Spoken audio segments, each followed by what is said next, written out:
Oke, berikutnya kita akan membahas soal nomor 20.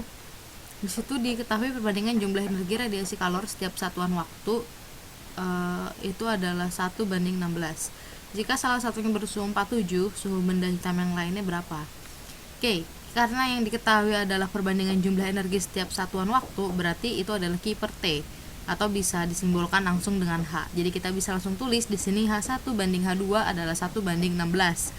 Lalu kita punya salah satu suhunya 47. Kita nggak tahu ini suhunya si benda 1 atau 2. Tetapi kalau kita lihat di pilihan ganda, pilihannya itu semuanya di atas 47. Pilihannya itu semuanya di atas 47, itu artinya 47 ini adalah suhunya benda yang memiliki suhu paling rendah.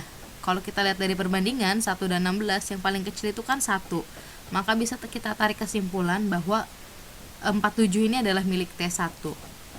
Jangan lupa untuk pembahasan kalor, untuk pembahasan radiasi ini, laju kalor radiasi ini, kita harus mengubah suhunya ke dalam Kelvin. Jadi 47 ini kita tambah dengan 273, akhirnya kita akan mendapatkan nilai 320 Kelvin.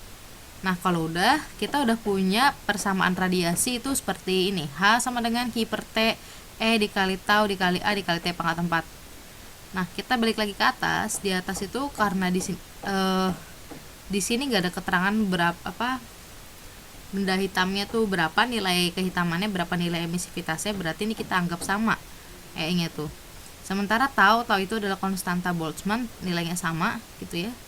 Terus juga karena di soal ini nggak ada informasi luas, jadi kita anggap luas pun sama. Akibatnya yang berubah itu hanya variabel suhu. Jadi kita langsung fokus aja ke perbandingan antar suhunya. Jadi kalau kita bandingkan ya, ini kita bisa menggunakan persamaan sebagai berikut. Kita lihat juga dari persamaan antara H dan suhu itu dia berbanding lurus pangkat 4. Jadi ini bisa kita ganti jadi seperti ini.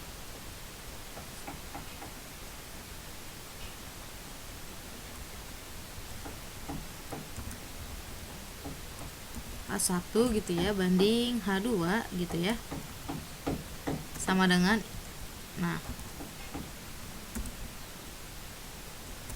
ini adalah, ingat karena dia berbanding lurus, berarti kalau di sini 1, di sini juga T1.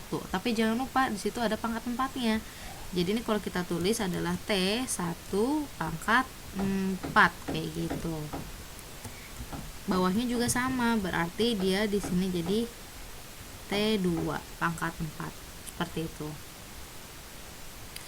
Oke, kalau udah, ini kan udah ini ya, kita udah punya persamaan kayak gini, berarti ini tinggal dimasukkan aja, karena kan yang dicari T2 kan. H1 nya tadi kita punya nilai 1 ya kan, H2 nya tadi kita punya nilai 16. Terus T1 pangkat 4, T1 nya tadi kita udah punya nilainya jadi 320 pangkat 4 gitu. Jangan lupa kita tulis pangkatnya gitu ya, 320 pangkat 4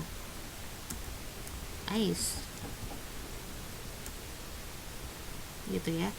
Terus T2 pangkat 4 nya kita biarkan, ini kita kali silang, T2 pangkat 4 dikali 1 itu kan hasilnya jadinya T2 pangkat 4 aja gitu kan, sama dengan ini 320 pangkat 4 gitu ya, dikali 16 gitu kan.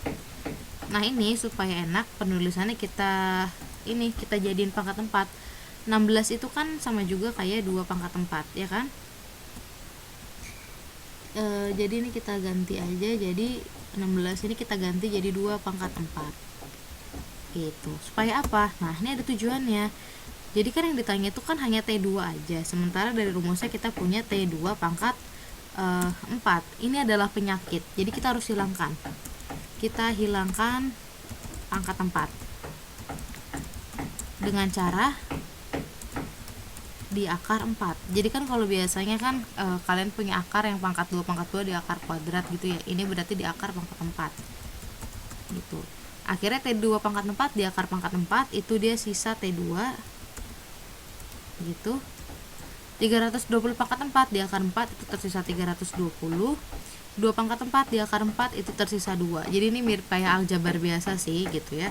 Jadi dari sini kita punya jawaban 320 dikali 2 yaitu 640 Kelvin kayak gitu. Cuma ingat di jawabannya itu adanya Celcius, berarti ini kita ubah lagi ke Celcius. Kalau kita ubah ke Celcius berarti berapa? Berarti ini kita kurang dengan 273. 640 dikurang dengan 273 itu hasilnya adalah 640 dikurang 273 itu hasilnya adalah 367. Nah, kalau 367 maka satuannya berubah. Ini adalah Celcius, miliknya Celcius seperti itu.